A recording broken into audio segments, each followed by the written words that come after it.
Here's a quote: "If we're going to make a move, we should make a move," said one high-ranking team official, speaking anonymously to protect existing relationships. If not, we need some leadership. And the leadership is the real problem, guys. That's the real problem. This league has a lack of leadership. That anonymous official just said the quiet part out loud. Either the league makes a leadership move, or somebody needs to start. And courtesy of the New York Times. Here it says the WNBA's business is thriving, so why can't Kathy Engelbert escape criticism? Here it says Kathy was at the center court inside Barclays Center when the Liberty beat the Aces in a mid-season tournament. After her job title, she took the mic to congratulate the team and was drowned out almost entirely. Okay, she was getting the hell booed out of her. Okay, and that wasn't the first. That is the central claim hanging over this entire situation. The WNBA's first half became so chaotic that the NBA commissioner may feel compelled to become more involved. But we need to separate what is documented from what is interpretation. There has been no official announcement saying Adam Silver is taking control of the WNBA. Kathy Engelbert remains the commissioner. The stronger supportable point is that Silver has publicly acknowledged involvement behind the scenes, and reporting has connected him to important league matters. That distinction matters because this story is not about pretending a takeover has already happened. It is about asking why Silver's presence appears to be growing at the exact moment confidence in Engelbert's leadership appears to be shrinking. The league entered this season with enormous momentum and an opportunity most professional sports businesses spend decades chasing. Caitlin Clark's arrival brought new viewers, larger crowds, national attention, and people who had barely watched the WNBA suddenly debating games every week. That opportunity also created pressure. Every officiating controversy became national content. Every hard foul became a debate. Every questionable public statement traveled beyond the usual WNBA audience. The league did not merely become bigger, it became more exposed. And once that happened, the leadership standard changed immediately. It is Kathy Engelbert clearly cannot handle the job, and I believe that this is the time Adam Silver is about to step in. The signs have been pointing that way. He clearly inserted himself on the Caitlin Clark, Alyssa Thomas thing, which tells you the commissioner doesn't have a real pulse on it. And the lack of professionalism that has been shown on the court and off the court throughout the first half of the WNBA season can't really continue through the second half, and it permeated all the way through All-Star break. This is where the criticism becomes more complicated than one commissioner being booed. Caitlin Clark's season has included injury uncertainty, inconsistent availability, and questions surrounding how her minutes and health were communicated. Not all of that belongs directly to the league office. Team medical decisions, coaching choices, and player availability are primarily handled by the Indiana Fever. Still, the confusion feeds a larger perception problem. Fans watching the league's biggest attraction want clear information, consistent rules, and confidence that everyone involved understands the stakes. When updates feel vague or decisions appear inconsistent, people begin filling the information gap with theories. That is dangerous for a young league trying to turn new attention into long-term loyalty. The WNBA cannot control every injury, every argument, or every bad game. It can control how professionally it communicates, how consistently it disciplines dangerous play, and how quickly it responds when controversy begins overwhelming the basketball.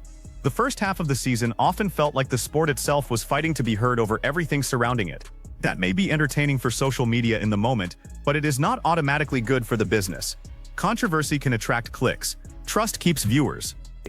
Let's get right into things. So, we all know the first half of the WNBA season, obviously for Caitlin Clark fans, was riddled with, back injury and, just non-clarity on her day-to-day, game-to-game situation. One minute she's playing normal, the next minute she's on a minutes restriction. The minutes restriction never comes off. Then she's off. I mean, it's just been...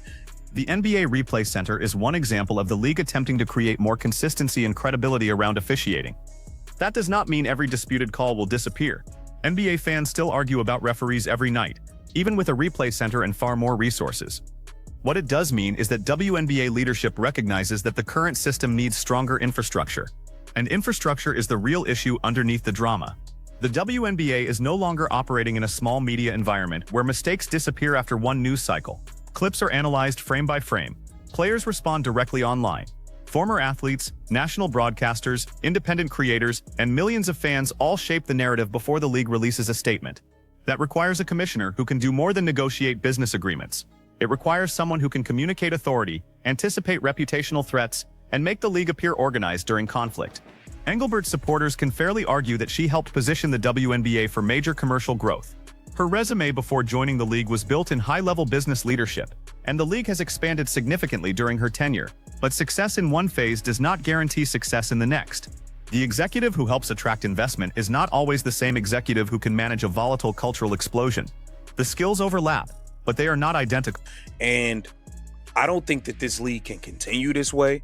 It needs to actually perform like a professional business, which is why Adam Silver has already inserted himself. He's already stepped in on the Kathy Engelbert, Caitlin Clark situation, and that was just the beginning. He's gonna be full-fledged monitoring things. You see they have the NBA replay center coming now. It's a lot going on. That headline captures the contradiction perfectly. The WNBA's business is thriving, yet its commissioner cannot escape criticism. Those two facts can exist at the same time. Revenue growth does not automatically prove that every leadership decision is effective. It can also mean the product has become powerful enough to grow despite unresolved weaknesses. Caitlin Clark is not solely responsible for every positive development in the WNBA, and the league had talented stars, dedicated fans, and improving business indicators before she arrived.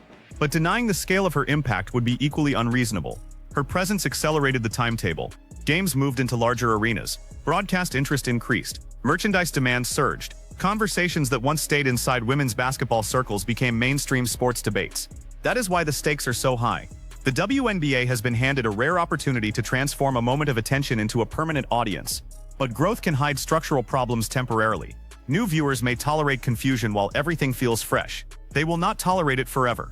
Eventually, the league has to prove that it can protect the quality of its product, communicate clearly, and create standards that are understood by players, teams, and fans. The concern surrounding Engelbert is not that the league has failed to grow.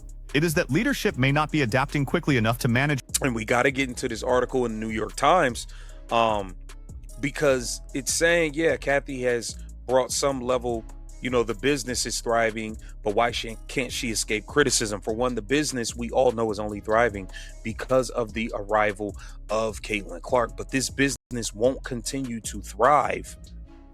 That passage is one of the most revealing parts of the reporting.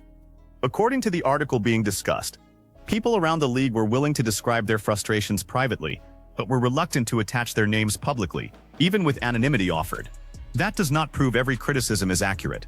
Anonymous sourcing must always be handled carefully. People can have personal agendas, incomplete information, or disagreements that have nothing to do with overall performance.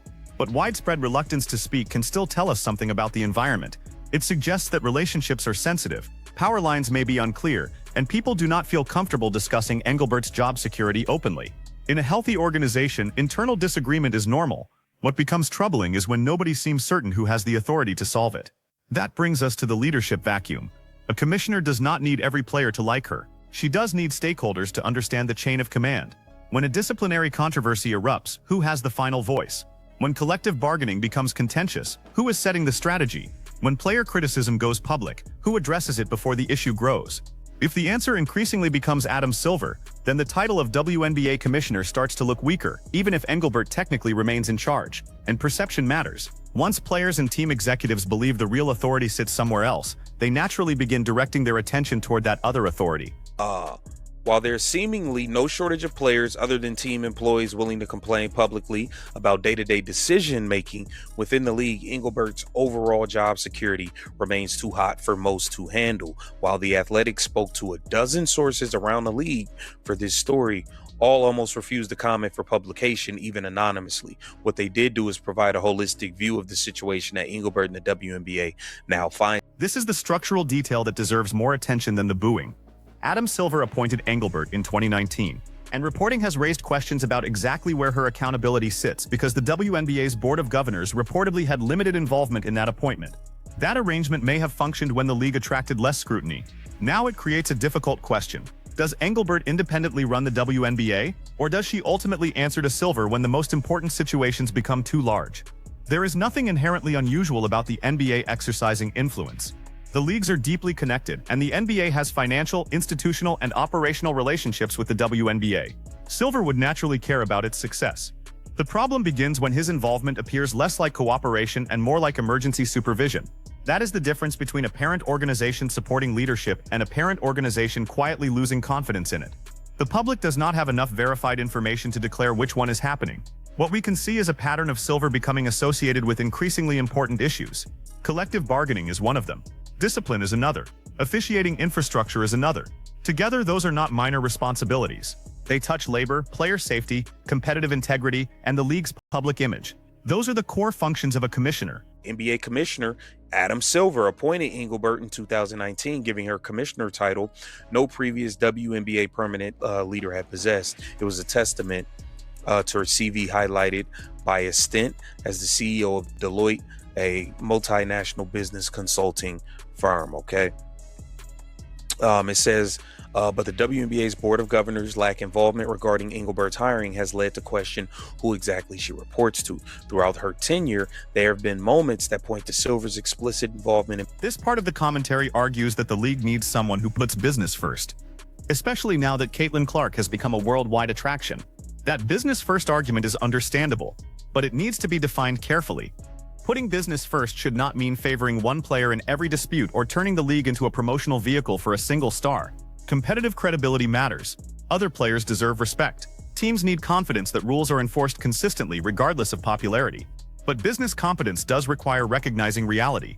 Every sports league leans into its biggest stars. The NBA built eras around Magic Johnson and Larry Bird, then Michael Jordan, then Kobe Bryant, LeBron James, Stephen Curry, and others. The league did not guarantee them championships or remove physical defense. It understood that stars are gateways into the product. The WNBA must protect that gateway without compromising the competition. That means dangerous or reckless contact needs consistent discipline, not discipline based on social media pressure. Medical communication needs clarity. Scheduling and broadcast strategy should make it easy for new fans to follow the most compelling teams. Marketing should introduce viewers to the broader league rather than acting embarrassed that one player brought them through the door. Clark's popularity can lead fans toward Aja Wilson, Nafisa Collier, Brianna Stewart, Sabrina Ionescu, Paige Buchers, and many others. But that conversion only happens if the league gives viewers basketball worth returning to. That is the leadership challenge. Do not resist the star. Use the star to strengthen the entire ecosystem. Here says Silver acknowledged that while he hadn't been at the bargaining table of the contentious WNBA CBA negotiations, he was playing a role behind the scenes. More recently, he reportedly involved the disciplinary process. He was involved in the disciplinary process of Phoenix Mercury forward Alyssa Thomas, now infamously the play involving her Indiana Fever guard Caitlin Clark. All-Star Weekend became another test of that ability. Showcase events are supposed to make a league feel bigger than the regular season. They should celebrate personalities, create memorable moments, and give casual viewers an easy entrance into the sport. When those events instead generate complaints about effort, presentation, player availability, or the overall quality of the spectacle, the league loses an important sales opportunity. One disappointing game does not destroy a season, but repeated presentation problems reinforce the belief that the WNBA has not fully adjusted to its new level of attention. The old audience may understand the league's traditions and internal dynamics. Millions of newer viewers do not. They are comparing the WNBA's product to every other entertainment option available on the same night. That comparison is unforgiving. A growing league cannot simply demand that fans support it, because growth is socially meaningful. It has to earn repeat viewing through competition, storytelling, accessibility, and professionalism. That is where Engelbert's business accomplishments face their hardest test. The league has attracted attention. Can her administration turn it into habit? Because a temporary spike can happen when a phenomenon arrives. Sustainable growth requires systems. Here's a quote. It says CNBC's Game Plan Summit. On if they asked Adam Silver about it, he said, "I'm not going to comment on that because I don't think it's fair to Caitlin and to Kathy either. That's the real issue here." So he indirectly told you, yes, he had to step in. Player relationships may be one of Engelbert's most damaging weaknesses. According to the discussion, some players have said they never developed a meaningful relationship with her. And criticism of her communication style became more visible when players began airing grievances publicly. A commissioner does not need to be friends with players. In many situations, she represents ownership interests that naturally conflict with player demands. Collective bargaining guarantees tension, but there is a difference between productive tension and total disconnection. Players need to believe the commissioner understands their concerns, even when she disagrees. Owners need to believe she can negotiate without losing control of the message. Fans need to believe public disputes are part of a serious labor process rather than evidence that the organization is collapsing. When players feel ignored, they use interviews and social media to create leverage. When executives fear speaking openly, they leak concerns anonymously. When fans distrust official statements, they treat every rumor as plausible. That is how an information vacuum becomes a credibility crisis. Engelbert's background at Deloitte gave her experience running an enormous professional organization. But sports leadership is unusually public and emotional. Athletes are not ordinary employees. Fans do not consume games like ordinary products. Every disagreement becomes personal because identity, loyalty, competition, and money all collide. A commissioner must operate as negotiator, spokesperson, crisis manager, regulator, and symbol of the league at the same time. That is why Cathy Engelbert she just can't lead, and they need somebody in there that's gonna like put the business first. Like this whole dating, like this Nalissa Smith-Dejanay Carrington thing is a bad look. It's bad for business. A lot of this stuff is bad for business, man. And until they got to get somebody in there that can get a grip on this thing, and like it's actually needs to be run professionally now. You have a worldwide international superstar in Caitlin Clark. So what happens next? The most dramatic possibility would be a formal leadership change. The reporting discussed in the video includes private criticism and questions surrounding Engelbert's security, but there has been no verified announcement that she is being removed. A more realistic near-term possibility is expanded oversight. Silver could continue influencing labor negotiations, discipline, officiating systems, media strategy, and other high-stakes decisions without publicly displacing Engelbert. That would allow the NBA to stabilize sensitive areas while avoiding the disruption of replacing a commissioner during a major growth period. But that solution comes with a cost. The more visible Silver becomes, the more people will ask why Engelbert is still necessary. Every time he handles another major issue, her authority risks shrinking further. Eventually, informal supervision can become more damaging than a clean transition because everyone senses who holds the real power but nobody says it publicly. Engelbert still has a path to reverse that perception. She would need clearer communication, more visible command during controversies, stronger relationships with players and team leadership, and a consistent strategy for converting Clark-driven attention into league-wide growth. Most importantly, she would need to make Silver's involvement look collaborative rather than corrective. That cannot be achieved through one interview or one press release. It would require months of decisions that rebuild confidence. The league's second half will reveal whether leadership has learned from the first. Watch the discipline, watch injury communication, watch officiating, watch how the commissioner handles public criticism, and watch how often Adam Silver's name appears when the WNBA reaches another difficult moment. That frequency may tell us more than any official statement. The WNBA has too much momentum to keep operating through confusion. It has elite talent, expanding visibility, valuable media relationships, and a star who has brought unprecedented attention. The opportunity is real. So is the risk. Does Cathy Engelbert deserve the chance to finish building what grew under her leadership? Or has Adam Silver's increasing involvement already shown that the league needs someone else in command? Choose a side in the comments, like the video, subscribe, and tell me who you trust to lead the WNBA through its biggest moment. This is the opportunity for you to legitimize as a league. What was pulled at All-Star Weekend, that trash game the last 2 years, somebody's got to step in and get this thing fixed. Someone has to step in and get this thing fixed, okay? Now take a look at this. In recent years, Engelbert's communication style has been criticized and magnified by the players who aren't afraid to air their grievances, okay? While many players say they never had a relationship with Engelbert, the level of strain went mainstream when Nafisa Collier called out Engelbert during her exit interview. And we're all well aware of how she blasted her with that and brought up Caitlin Clark and all of this stuff. And the lack of professionalism that has been shown on the court and off the court throughout the first half of the WNBA season can't really continue through the second half, and it permeated all the way through All-Star break. And Adam Silver is ready to step in and stop